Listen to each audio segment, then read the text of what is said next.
আসসালামু আলাইকুম। আশা করি ভাইয়েরা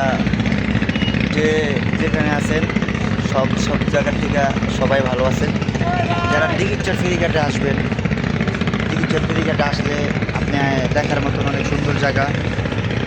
ফ্যামিলি নিয়ে আসতে পারেন, নিজের ব্যক্তিগত মানুষ নিয়ে আসতে পারেন। দূর দূরান্ত থেকে যারা আসবেন, ইনশাল্লাহ দিঘিরচর ঘাটে আসলে ইনশাল্লাহ আপনাদের সবারই ভালো লাগবে। বিকালবেলা আসলে পরিবেশটা অনেক দেখার মতন। তবে দিঘিরচর ফেরিঘাটে আসলে অনেক খাবারের আইটেম আছে এখানে, খাবারের কোনো কমতি নেই। তবে হ্যাঁ, দিঘিরচর ফেরিঘাটে আসলে পাবেন ইমরান ভাইয়ের সুস্বাদু পিনিক ঝালমুড়ি। ইমরান ভাইয়ের সুস্বাদু ঝালমুড়ি খেয়ে যাবেন, ঝালের পিনিক নিয়ে যাবেন। বোম্বা মুড়ি যত লাগে 10টা 20টা 50টা ছেঁচা ইমরান ভাইয়ের মুড়িটা বানায় দেয়। অনেক রকমের আইটেমের মুড়ি পাওয়া যায়।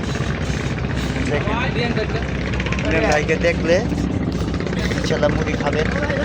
এখানে তবে অনেক মুড়িওয়ালা হয়ে গেছে, ইমরান ভাইয়ের দেখা অন্তত 20টা টাকার মুড়ি খাবেন। সাথে আছে আমাদের শাহিন ভাইয়ের ভাইরাল শাহিন বট বিরিয়ানি। ইনশাল্লাহ খাবেন, না খেলে তো বুঝতেন না।